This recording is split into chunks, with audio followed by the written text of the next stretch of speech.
This can be the greatest comeback in the history of the restaurant industry. This is Damola Adamolican, Let's do it. Red Lobster's new CEO. After decades of declining sales and a promotion that was a little too popular, Ultimate Endless Shrimp is here with a limited time flavor drop. The 35-year-old was hired by private equity firm Fortress to lead Red 35-year-old. That is crazy. Lobster out of bankruptcy, more than $1 billion in debt, a serious financial pinch, and back to profitability. It's worked before. He revitalized PF Chang's during COVID. Fortress hopes he can do the same for America's oldest seafood chain. I spoke to the new CEO at a Red Lobster in Orlando to learn what it will take to save the chain from sinking. Pretty sure that's right by my house. I live in Orlando. I think that's by International Drive. So I actually had dinner here last night. Oh, did you? And I have to say, one of the things I first noticed was the banner outside, basically like, we're open.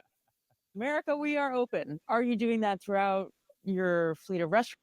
So this is really interesting. These stories have gone pretty viral with this new CEO of Red Lobster. It's crazy. I remember back in the day, I'm not that old, but to go to Red Lobster was a big deal. We were celebrating a birthday, a graduation, something that was Red Lobster growing up for me was fine dining. I don't think of it that way anymore, but it was such a big deal. And I remember them just being packed on a Friday or Saturday night. Maybe you remember that too. The line would be out the door. I mean, if you didn't have a reservation, you were waiting an hour to sit down at Red Lobster. And really lately, it's been a dying brand. I mean, you go into Red Lobster and there's like no one in there. And so it's pretty crazy that a 35-year-old guy, this young guy, got hired to be their CEO to save the company. Imagine that amount of pressure and stress that's on his back. Maybe it's exciting for him. You know, pressure can either form diamonds or it can bust pipes. Restaurants, basically to kind of get past the bankruptcy. That was done before I took over. The signs are still there. You're correct. I think at some point you want to address the elephant in the room, but you want to do it in a way that better reminds people of why they want to come to you in the first place. The elephant in the room is Red Lobster's bankruptcy. When Red Lobster filed, it was over $1 billion in debt and had to close over 100 stores in 2024. Now with So if that was a franchise and 100 locations closed, that would be a major red flag, right? It'd be like that is a brand to stay away from. And there are franchise brands that are experiencing like losses like that are dying brands. I mean, Burger King is really a dying brand. $70 million from Fortress, Adamolican has a lot to do. What's your to-do list look like? Well, number one was to build the executive team. To run a great business, you need great leaders. Over the past few years, Red Lobster has cycled through multiple CEOs. I asked an expert in casual dining why that's such a problem. Guys, so that's a great point by him as a 35-year-old. I mean, I'm only 37, so it's not really an age thing. But any entrepreneur will tell you that in order to build a great business, you need a great team. There's actually a really good book called Who, Not How. Definitely one that you should check out. The whole concept is most entrepreneurs or just leaders in general, when they're trying to grow their business, they're thinking about or solving a problem. They're thinking about how. How do I figure out how to solve the problem? That becomes tough because you could have to learn how to do almost anything. But the best leaders and entrepreneurs, instead of thinking, how do I do it? They think, who do I need? And they go out and find a who already knows the how. Your leadership consistently changes over and over again. It's very hard to get strategic direction. What ends up happening is that you get a sort of a confused message to the restaurant managers at the unit level. Adamolican hopes that he'll convey a clear message to restaurants with an important change, a new menu. Before diving into the nuts and bolts, Tell me, what is your favorite thing to order? You know, I would have said the snow crab, but I tried the Verdi crab recently, which is a variation on the snow crab. And that is my new favorite, I'll say. He says that other favorites aren't prominently displayed on the menu. Guys, look at how charming this guy is. He's got a good smile. He's got good teeth, like clean cut. Like this guy is sharp. He's got the presence and the swag. I started a clothing line years ago called Live with Swag. And this guy's got swag. Look at him. He's almost like Obama-esque, right? Obama just had a ton of swag, smooth talking. He could play basketball. He was dapping people up, like pretty cool and epic. But we actually, on my birthday a couple months ago, we ordered Red Lobster. That's really funny. I got the ultimate feast. And I'll tell you what, it was delicious. I thought it was amazing. Now it's not cheap. I think it was, what was it? It was like 50, was it like $50 for the ultimate feast or something around those lines? But it was worth it. I mean, just a ton of seafood. I think 2 lobster tails, fried shrimp, just really amazing. Haven't tried that type of crab that he's talking about though. I've said the snow crab, but I tried that Verdi crab recently, which is a variation on the snow crab, and that is my new favorite, I'll say. He says that other favorites aren't prominently displayed on the menu, and best-selling items like Create Your Own Ultimate Feast are buried on page 3. If you were to say, where's the value in this menu, you have to hunt for it. Mm-hmm. So there's things you can do both in terms of reducing the number of items, but also just the layout, right? The aesthetics, the photography. Etymologin says that for the new menu to work, it needs a new environment. Old Red Lobsters like this one feature dark interiors, aging decor, and separated bar areas. Yep. How ambitious do you think that brand refresh could be? So it's going to come in stages. The first stage is things that should have been fixed a long time ago that weren't, whether it's roofing or tiling or HVAC units or kitchen equipment or furniture. As a next step, you'll think about how do you inject energy into the restaurant, but I want to start with a very low cost way to do that. For example, it doesn't cost anything to change the music. Dimming lights, it has no cost to it. Then the third stage would be a complete remodel. We remodeled the entire fleet at P.F. Chang's. The Red Lobster I visited in Orlando is one of 3 updated restaurants, and it's going to act. Okay, I haven't been to this one. I need to find out which one is this updated one in Orlando and check it out and go to it. But look, check out the resourcefulness, right? And some of the times in business, I'm reading this book. It's called Ready, Fire, Aim. They talk about how you could have the best product in the world in your business. If you can't market and sell it and it doesn't have the right packaging, then it doesn't matter how great your product is. And regardless of how great or delicious Red Lobster's food is or isn't, it's about the marketing and the packaging.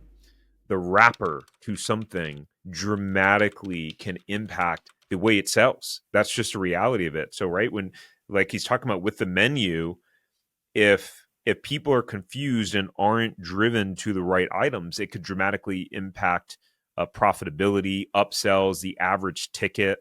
I mean, think about this. These are things we thought about when I owned my juice stores.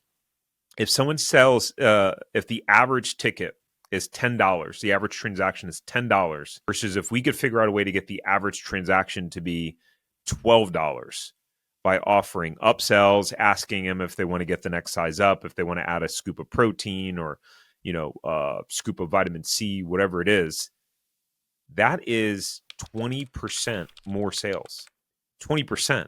So instead of doing $500,000 a year, now you're doing $600,000 a year. Those small incremental changes add up in a significant way. As a jumping off point for future designs. I think it can be powerful, but I don't think it's enough. I think if you're just doing that, you're sort of putting lipstick on a pig in a way, and you're not really addressing a lot of the core issues. Any sense of how much that might cost? Well, when I did it at P.F. Chang's, it cost us about between $300,000 and $400,000 per restaurant. Now, it lifted sales between 5% and 10% in our restaurants that we did the remodels in. Significant. But Red Lobster isn't just facing challenges inside its restaurants. Bankruptcies from Red Lobster and chains like TGI Fridays, Rubio's Coastal Grill, and Tijuana Flats mean that dining in 2024 is on track to have the highest level of bankruptcies in decades, besides 2020. Wow. Coming out of the pandemic, casual dining exploded. It was doing really well. And it's really come back to earth. And probably since about mid-2022, we've started to see traffic that has really declined on a year-over-year basis. It's not an easy environment right now. I mean, you're coming in at... Yeah, there was actually, I don't know if you guys have seen, but there was a P.F. Chang's to-go model. I actually thought it was really brilliant. It was just a P.F. Chang's to-go food only. Very small location, maybe 1,200 square feet. And there was one that opened up near a house, and I believe they already closed down within like a year, which I was surprised. They always seemed busy whenever I was picking up food. It just shows that trying to base a business decision, or like, ooh, we should start this business based off of the perception of like, ooh, the business looks busy, as a terrible way to make a business decision. It happens with people buying franchises all the time. Like, I walked into the store, it was busy, it was packed. They've got to be printing money. Yeah, but what you don't realize is the store's open 10, 12 hours a day. What sort of revenue is it producing then? What are the margins like? What are the cost of goods? Or the reality of the numbers in the financials of business that, just because something looks like it makes a lot of money is not the reality of it. It's a challenged industry, right? I took over PF Chang's. Challenged industry. Food is known to have very low profit margins. I mean, you can look up the data and the stats, but food has average profit margins typically of 5 to 10%. That's rough. Hard to survive on 5 to 10% margins. During COVID, I'm used to entering at a tough time. Part of the reason these times are tough are because of shrimp, the centerpiece of one of the restaurant's most popular specials. Enjoy it all, because Red Lobster's one and only endless shrimp is now. How much do you think commodity costs, kind of looking back again, could have played into some of Red Lobster's troubles, particularly when you're giving away all the shrimp? When food costs are high, your cost of goods gets out of whack. And what that does to the rest of your restaurant margin, it really throws it off. If a family of 4 comes in and they ordered lobster, which is a premium product, but that's what they come to us for, can you have, affordable pastas and salads and bowls to round out the table? Rising prices mean that workers' wages have to increase to keep pace with the cost of goods. It's difficult because it's very localized. Even within the same city, you'll have different segments of the city where wages are totally different. So you need to be watching it constantly. As margins are crazy and critical, we used to I would monitor our food cost and or in our cost of goods, because it wasn't just food costs, it's cost of paper, right? Napkins. These are the things as consumers we don't think about, right? You go into a Chick-fil-A or you go into a place, you take as many sauces as you want, you take a stack of napkins, you only use 2 or 3, you throw the rest away. The reality is, if you think about from a business perspective, how those costs stack up over 100, 200, 500 transactions a day, it increases your cost dramatically. So you have to figure out ways to manage that. So like our total cost of goods target with food and what you call paper, so cups, plastic, all those different things, straws, we didn't want them really more than somewhere between 27 to 30%. And let's just say we run over, let's just say by 2%. Let's say your target is 25% cost of goods and you do 27%. Doesn't seem like a crazy amount, right? Okay, we were over 2%, not a big deal.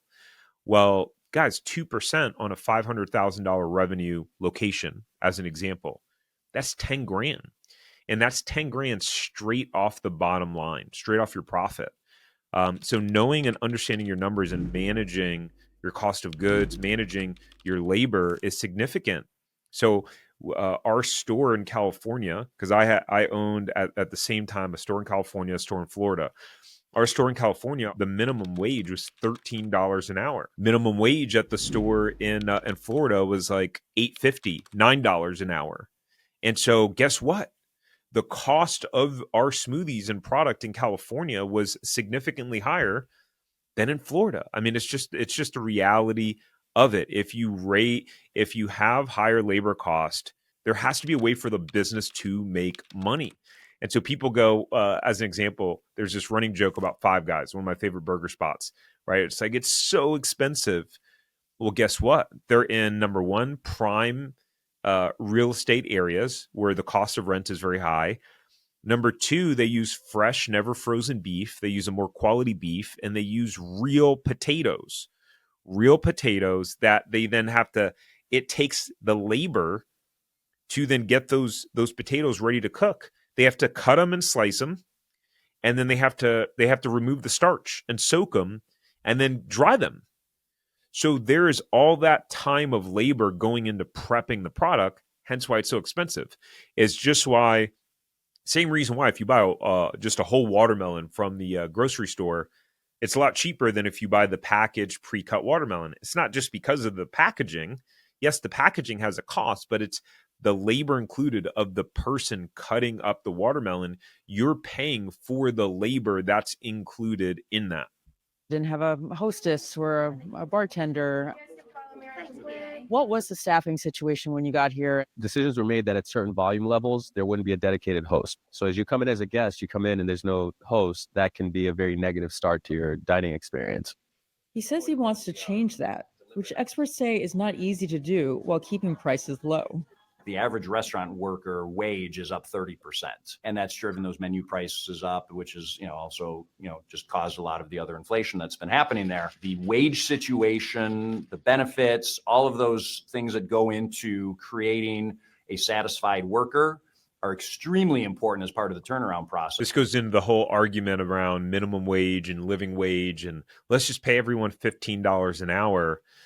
Well, it's great in theory, but there are real life consequences to that. Whatever side of the coin you are on, if we're going to pay people more for jobs that they were getting paid $10 an hour for before, and we're going to increase the labor cost by 50%, how does the business stay in money?